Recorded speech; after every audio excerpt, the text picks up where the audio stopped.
तो कहानी की शुरुआत रक्त घाट में करंट टाइम से 200 साल पहले होती है, यानी 1824 में, जब हम किसी को नाचते हुए देखते हैं ऑन द सॉन्ग आमी जे तुम्हार। तभी रक्त घाट के महाराजा जो थे वो अपने आदमियों के साथ आते हैं और इस डांस करने वाले को घसीट के बाहर ले जाते हैं। देन महाराजा का एक मास्क्ड आदमी इस नाचने वाले को सूली पे चढ़ा के जला देता है और अब तक हम व्यूअर्स को ऐसा लगता है मानो वो नाचने वाली मंजूलिका थी जिसे महाराजा ने जलवा दिया। फिर एकदम से वो नाचने वाले की आत्मा फ्लेम से निकलती है, जिसके बाद ये आत्मा उस मास्क्ड गाय के मास्क को पहनती है। देन ये आत्मा उस इंसान को मार देती है जिसने उसे जलाया था और यहीं पे सीन कट होता है। यहाँ से कहानी 200 साल आगे आती है, यानी करंट टाइम में, जहाँ हम रूहान को देखते हैं जो कि रूह बाबा बन के घूमता है और उसके साथ उसका असिस्टेंट टिल्लू भी है। ये दोनों फ्रॉड लोग हैं जो कि ऐसे लोगों को ठगते हैं जिनका भूत प्रेत पे भरोसा है, मतलब भूत भगाने का नाटक करते हैं और लोगों के पैसे, जेवर, गहने सब ठगते हैं। तो एक बार ऐसे ही रूह बाबा और टिल्लू अपने एक क्लाइंट से मिलने जाते हैं, जहां क्लाइंट इनकी ठगी पकड़ लेता है। ये क्लाइंट और कोई नहीं बल्कि मीरा यानी तृप्ति का कैरेक्टर और उसके मामा जी थे।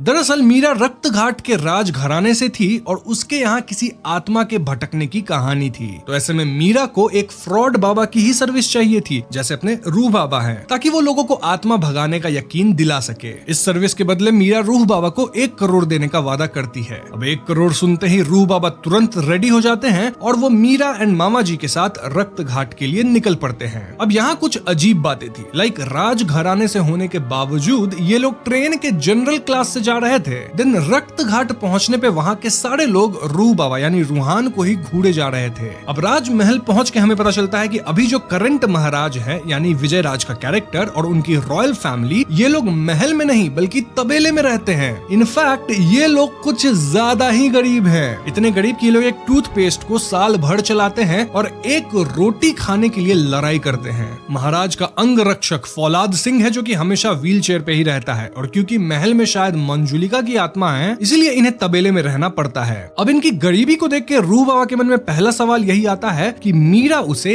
1 करोड़ रुपए कैसे देगी, और इस पे मीरा कहती है कि इस सब का जवाब रूहान को आज रात मिल जाएगा। तो रात के वक्त मीरा और रूहान ये दोनों महल में जाते हैं और इनकी मुलाकात राज पुरोहित से होती है। राज पुरोहित बताते हैं कि आज से 200 साल पहले रक्त घाट के जो महाराजा थे उनकी एक बेटी थी जिसका नाम मंजुलिका था। मंजुलिका हर चीज में अव्वल थी, चाहे वो नृत्य हो या फिर वेपन चलाना हो। इनफैक्ट मंजुलिका का निशाना भी अचूक था। फिर महाराज को अपनी दासी से भी एक पुत्र होता है जिसका नाम रखा गया देवेंद्र नाथ। मंजुलिका देवेंद्र से जलने लगी क्योंकि मंजुलिका को हमेशा लगता था कि आगे चल के वही गद्दी संभालेगी। लेकिन जब राजकुमार देवेंद्र बड़े हुए तो महाराजा राजकुमार देवेंद्र को ही गद्दी सौंपने का प्लान करने लगे। ऐसे में मंजुलिका अपने ही भाई देवेंद्र को मार डाली और इससे गुस्सा होकर महाराज मंजुलिका को मृत्यु दंड दिए। यानी फिल्म के शुरुआत में जो हमें सीन दिखाया गया था वो शायद मंजुलिका को ही मृत्यु दंड देने वाला सीन था। अब मरने के बाद मंजुलिका की आत्मा बदला लेने वापस आई, जो कि मास्क लगा के पहले आग लगाने वाले को मारी, फिर महाराजा को भी जला के मार दी। उस वक्त राज पुरोहित के पूर्वज लोग महायज्ञ करवा के कैसे भी मंजुलिका को एक कमरे के अंदर बंद कर दिए और कमरे पे भैरव कवच चढ़ा दिए। तब से मंजुलिका महल में कैद है और हालांकि भैरव कवच मंजुलिका को कैद रख सकता है लेकिन उसे खत्म नहीं कर सकता। मंजुलिका को खत्म कोई राज घराने से ही कर सकता है, वो भी सिर्फ दुर्गाष्टमी के दिन।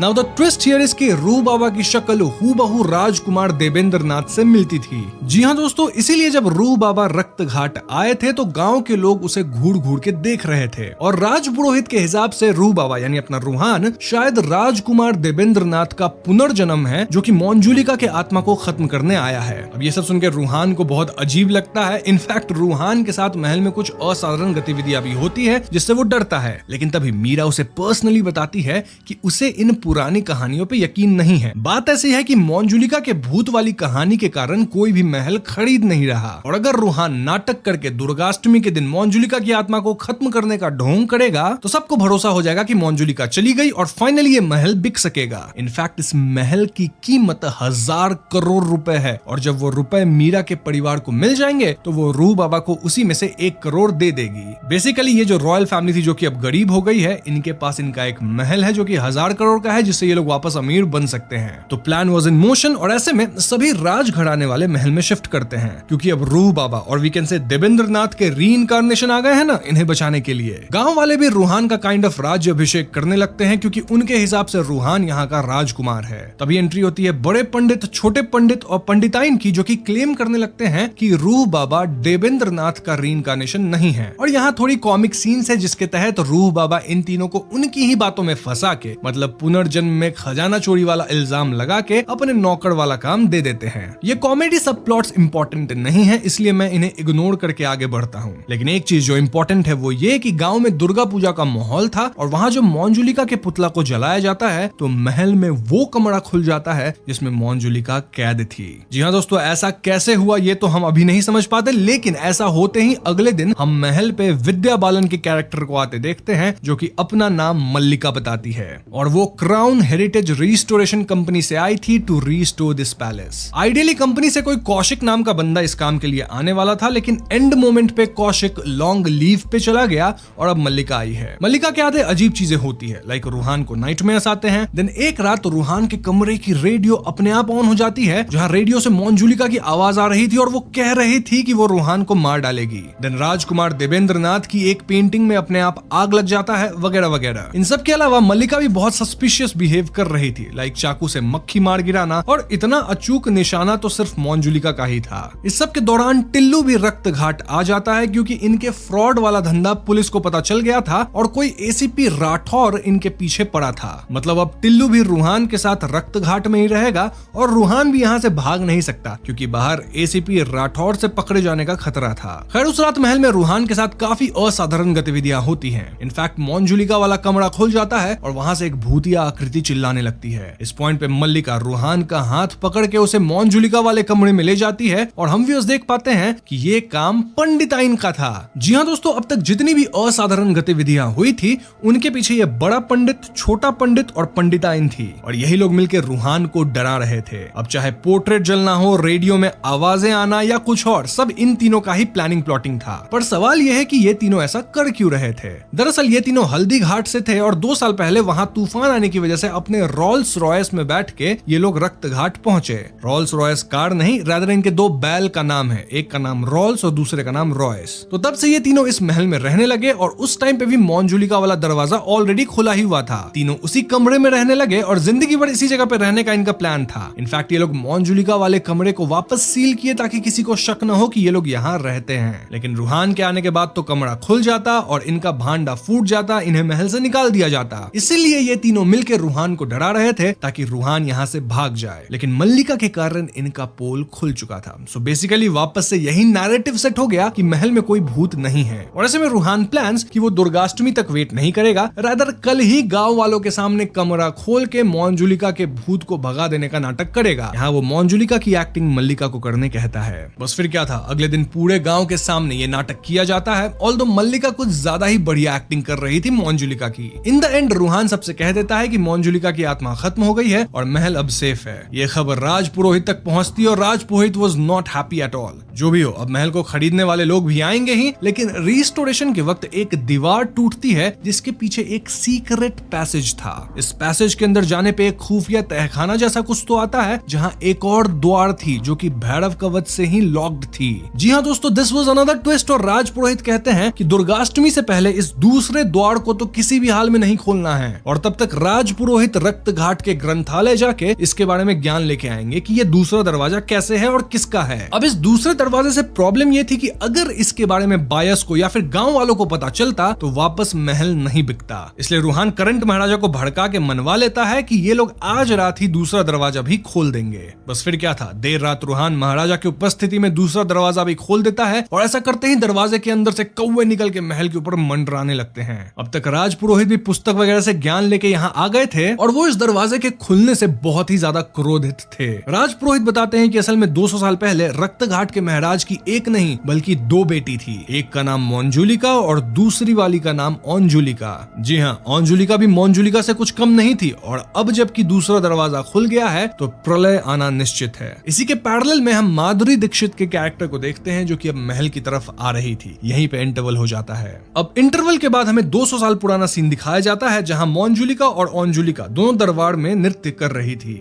नृत्य के बाद महाराज घोषणा करते हैं कि उनका अगला उत्तराधिकारी उनका बेटा देवेंद्र नाथ होगा जो कि गद्दी संभालेगा। और ये सुन के मंजुलिका और अंजुलिका दोनों एकदम जल भून जाती हैं। वैसे यहाँ हम देवेंद्र नाथ की पत्नी को भी देख पाते हैं जिनकी ठुड्डी मीरा से मिलती है, लेकिन ये प्लॉट कहीं और लीड नहीं करती, तो मैं आपको बस इतना बता देता हूँ, यहीं पे इसे रोक देता हूँ। Anyways, coming to present time, Madhuri Dixit की कैरेक्टर महल पे आती है, जो कि खुद को सूर्यगढ़ की महारानी मंदिरा देवी बताती है। मंदिरा इस महल को खरीदना चाहती थी। इसके बाद हम मल्लिका और मंदिरा को आमने सामने आते देखते हैं, जहां दोनों एक दूसरे का गर्दन पकड़ लेती है। और इस सीन को देख के ऐसा ही लगता है मानो ये दोनों ही मंजुलिका और अंजुलिका हैं। इनफैक्ट इनके मिलन के बाद कई कौवे भी महल से टकरा के मारे जाते हैं। ये सब असाधारण गतिविधियां राजघराने के सभी लोग देखते हैं। अब आगे कुछ और अजीब चीजें होती है, लाइक मंदिरा मंदिर में नहीं जाती क्योंकि वो भगवान में नहीं मानती है। देन मंदिरा और मल्लिका का मेले के अंदर टग ऑफ वॉर होता है, जिसमें रस्सी ही टूट जाती है, मतलब दोनों में से कोई नहीं हारती। ये सब चीज बहुत ज्यादा सस थी। यहाँ एक और फनी चीज ये भी थी कि करंट महाराज अपने प्रजा को कौवा बिरयानी खिला देते हैं। वो मरे थे ना बहुत सारे कौवे, तो उन्हीं को पका के उनकी बिरयानी खिला दी गई प्रजा को।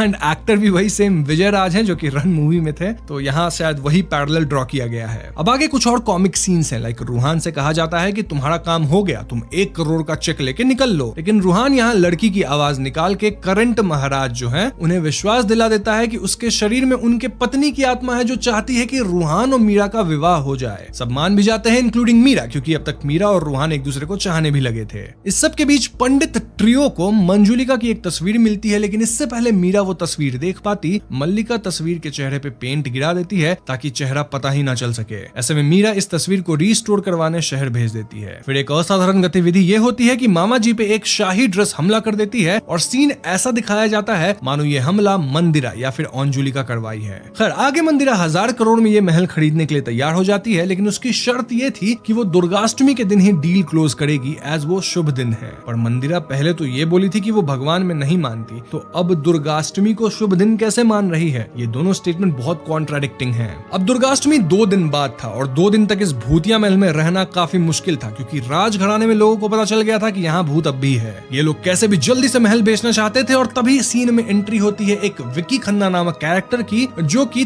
तुरंत 1000 करोड़ देके महल खरीदने के लिए तैयार था। तो बस करंट महाराज मान जाते हैं कि ठीक है, विकी खन्ना को ही महल दिया जाएगा, और विकी खन्ना महल को रीडिजाइन करना चाहता था। इनफैक्ट वो तो महल का सिंहासन भी अपने साथ ले जाना चाहता था अपने ड्राइंग रूम में लगाने के लिए। लेकिन उसी रात विकी खन्ना की कार पे वही मास्क्ड आत्मा अटैक करके उसे मार देती है, और महल का सिंहासन भी अपने आप महल में वापस आ चुका था। चीजें और अजीब तब होती है जब मीरा क्लियरली देखती है कि मल्लिका भूतिया अंदाज में चिल्लाती है कि ये सिंहासन उसका है। इनफैक्ट वो एक हाथ से थ्रोन को भी उठा लेती है। तो जब मीरा ये बातें सभी को बाहर बताने जाती है, तो मल्लिका वहां लोगों के साथ ही बैठी थी। तो फिर अंदर कौन थी? वहीं मंदिरा विकी खन्ना की मौत पे अजीब तरह से हंसती है और अपना डील इन्हें देती है, जो कि दुर्गाष्टमी के दिन ही क्लोज होगा। तो इस पॉइंट पे राजघराने में सबको पता लग गया था कि ये मल्लिका और मंदिरा दोनों बहुत अजीब बिहेव कर रही हैं, मतलब दोनों नॉर्मल तो नहीं है। और रूहान एंड मीरा को तो ये तक पता लग गया था कि इन्हीं दोनों में से कोई मंजुलिका है। लेकिन मंजुलिका है कौन, मल्लिका या फिर मंदिरा?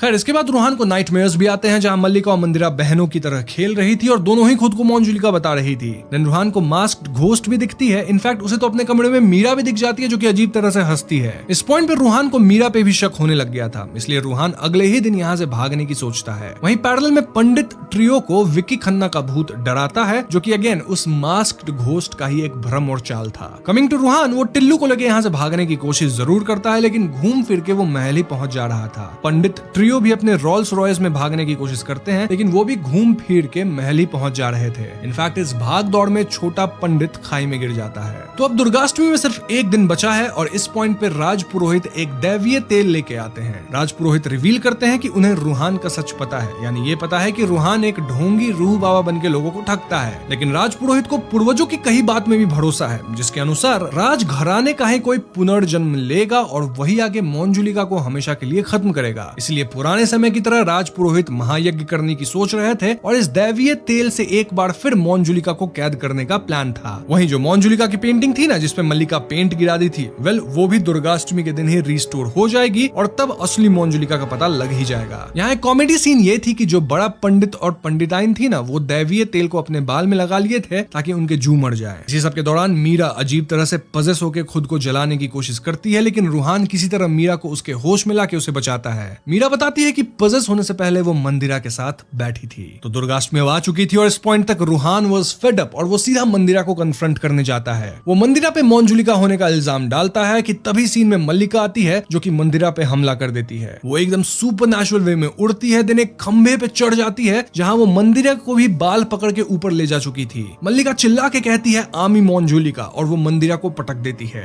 देन वो रूहान पे भी हमला करती है, लेकिन रूहान उस दैवीय तेल का घेरा बना के उसमें आग लगा देता है और खुद कूद के बाहर निकल जाता है इस घेरे से। यानी रूहान बेसिकली यहाँ मल्लिका को उस घेरे में फंसा दिया था। अब मल्लिका के फंसते ही मंदिरा का असली चेहरा सामने आता है, जहाँ अब वो सुपरनैचुरली सब पे हमला करना शुरू करती है। मंदिरा बोलने लगती है कि वो मंजुलिका है। इनफैक्ट वो थ्रोन पे भी बैठ जाती है। मंदिरा यहाँ राज पुरोहित पे भी हमला करती है और यहाँ एक और फनी सीन है जहाँ छोटा पंडित बैंडेज वगैरह लगा के वापस आता है। मतलब वो खाई में गिर गया था ना, तो हाँ वहाँ मरा नहीं, बैंडेज वगैरह लगा के वापस आया है और ठीक वैसे ही आया है जैसे जवान में ओल्ड वाला शाहरुख खान एंट्री लिया था बैंडेज वगैरह के साथ। म्यूजिक भी यहाँ जवान वाला ही बजता है, इसलिए मैंने इसे नकली कैमियो कहा था अपने रिव्यू वाले वीडियो में। तो हाँ, इस सीन से एक बात समझ में आ गई कि छोटा पंडित अब भी जिंदा है, ऑल्दो उसकी मेमोरी जरूर चली गई है। यहाँ एक और चीज ये होती है कि जो मंजुलिका की पेंटिंग रिस्टोरेशन के लिए गई थी ना, वो वापस आ गई थी और पेंटिंग में क्लियरली मल्लिका का चेहरा था। तो क्या मल्लिका मंजुलिका है? अब इस पॉइंट पे सभी कंफ्यूज होते हैं कि रियल मंजुलिका कौन है और भूत कौन है। तभी मल्लिका और मंदिरा दोनों अपने होश में आती हैं और कहती हैं कि उन दोनों में से भूत तो कोई भी नहीं है, यहाँ कोई और भूत है और जो भी भूत है वो सामने आके अपनी असलियत बताए। तभी हम उस मास्क वाले एंटिटी को सामने आते देखते हैं और ये आत्मा किसी और की नहीं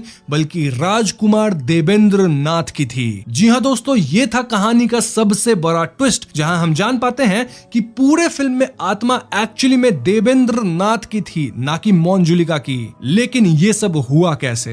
यहाँ से कहानी पास्ट में 200 साल पहले ठीक उस टाइम पे जाती है जब महाराज देवेंद्र नाथ को उत्तराधिकारी घोषित कर दिए थे। इस घोषणा से मंजुलिका और अंजुलिका दोनों जलने लग गई थी और जलन में दोनों चाकू लेके देवेंद्र नाथ को मारने जाती है। लेकिन वो देवेंद्र के कमरे में देखती है कि देवेंद्र तो लड़कियों की तरह श्रृंगार करके आमी जे तुमार गा रहा था। यानी कि देवेंद्र नाथ काइंड ऑफ लड़की था जो कि एक लड़के के शरीर में था। यानी भले वो लड़का था लेकिन अंदर से लड़की फील करता था और अपनी ये असलियत वो दुनिया से आज तक छुपाता आया था। दोनों बहनों को जब ये पता चलता है तो वो देवेंद्र को झूठा सपोर्ट दिखाती है और कहती है कि हम गाएंगे, तुम डांस करके दिखाओ, ये तो बहुत अच्छी बात है। देवेंद्र श्रृंगार करके नाचने लगता है और तभी दोनों बहनें महाराजा को वहां लेके आती है, शोइंग कि आप जिसको गद्दी सौंप रहे हैं वो तो मर्द ही नहीं है। उन दिनों ये बहुत शर्मिंदगी वाली बात थी जो कि सबके सामने आ गई थी और ऐसे में महाराज ऑर्डर करते हैं कि देवेंद्र को मौत की सजा दी जाए। यानी दोस्तों, पहले सीन में हम जिस नाचने वाले को सूली पे जलते देखे थे वो मंजुलिका या फिर अंजुलिका नहीं थी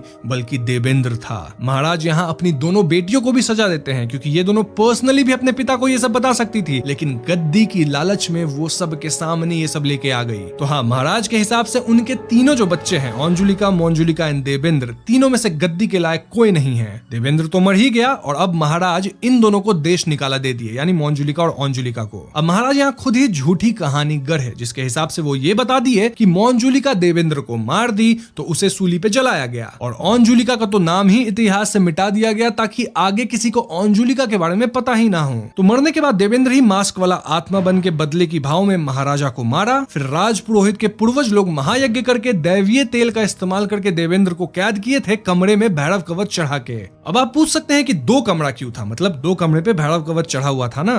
वो जो हिडन वाला दूसरा कमरा था वो असली कमरा था जिसके अंदर देवेंद्र कैद था और उसे खोलने के बाद ही देवेंद्र आजाद हुआ। और वो जो पहला कमरा था ना महल के अंदर, वो तो बस एवे ही एक रेप्लिका क्रिएट कर दिया गया था दुनिया को दिखाने के लिए, ताकि मंजुलिका वाली झूठी कहानी बेची जा सके और लोगों को बताया जा सके कि उस कमरे के अंदर मंजुलिका कैद है। सो यस, दूसरा कमरा खुलने के बाद जो कुछ भी हुआ वो एक्चुअली में सुपरनैचुरल था जो कि देवेंद्र कर रहा था। यानी विकी को मारना, मीरा का पजेस होना, मल्लिका का थ्रोन उठाना, मल्लिका का पेंट गिराना पिक्चर के ऊपर, मल्लिका और मंदिरा दोनों का एक दूसरे का गर्दन पकड़ना, ये सब देवेंद्र अपनी ताकत से करवा रहा था। मल्लिका और मंदिरा वाकई नॉर्मल ह्यूमंस ही थी, बस खेल ये है कि ये दोनों एक्चुअल रीइंकार्नेशन है मंजुलिका और अंजुलिका की। वहीं रूहान किसी का रीइंकार्नेशन नहीं है, बस उसकी शक्ल मिलती है देवेंद्र से। अब क्योंकि मल्लिका और मंदिरा मंजुलिका और अंजुलिका की रीइंकार्नेशन है तो देवेंद्र की आत्मा इन्हें पहले ही मार देना चाहता था, लेकिन वो इनके साथ थोड़ा गेम्स खेल रहा था और आज दुर्गाष्टमी के दिन वो इन्हें ठीक अपनी तरह मारेगा, मतलब जला के। उसका प्लान था कि वो रूहान के हाथों इन लोगों को मरवा देगा जला के, लेकिन वो प्लान तो फेल हो गया। अब देवेंद्र का सच सामने आ गया है, लेकिन इस पॉइंट पे वो अब खुद ही यहाँ सारे लोगों को जला के मार देगा। तो इसके बाद देवेंद्र चारों तरफ आग लगा देता है और खुद नाचने लगता है। वो दैवीय ऑयल को भी फोड़ता है, लेकिन नाचते हुए वो उसी जगह पे फंसता है जहां ऑयल गिरा था। ऐसे में देवेंद्र दैवीय शक्तियों द्वारा जकड़ा जाता है और अब मल्लिका और मंदिरा के पास मौका था कि वो देवेंद्र की आत्मा को आग लगा के उसे फाइनली खत्म कर दें। लेकिन मल्लिका और मंदिरा ऐसा नहीं करती हैं। जी हाँ, वो कहती हैं कि उनका पुनर्जन्म सेम मिस्टेक को दोहराने के लिए नहीं हुआ है, बल्कि गलती को ठीक करने के लिए हुआ है। दोनों कहती हैं कि देवेंद्र चाहे तो इन दोनों को मार के अपना बदला ले सकता है, लेकिन वो बाकियों को छोड़ दे। देवेंद्र 200 साल पहले भी एक गलत शरीर में फंसा था, यानी औरत होके आदमी था, और उसके बाद 200 साल तक कमरे में बंद रहा। तो अब उसके साथ और अन्याय नहीं किया जा सकता।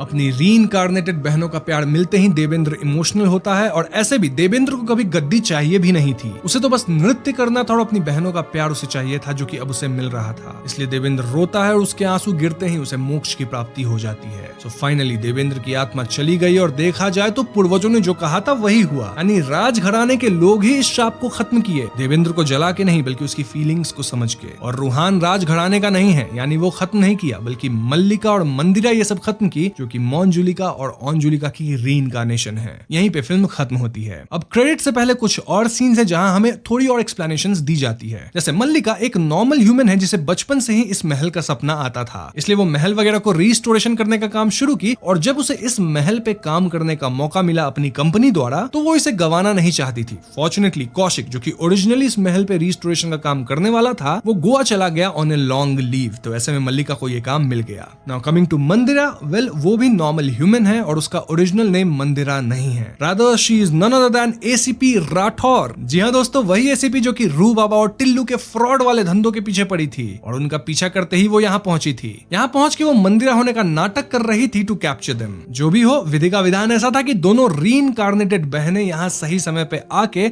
देवेंद्र की आत्मा को शांति दिलवा दी, और इसी के साथ ये जो भूल भुलैया थी वो सुलझ गई और कहानी भी खत्म हो जाती है। तो दोस्तों, ये थी भूल भुलैया 3 की पूरी कहानी, और ये काफी स्ट्रेट फॉरवर्ड है। फिर भी अगर आपके मन में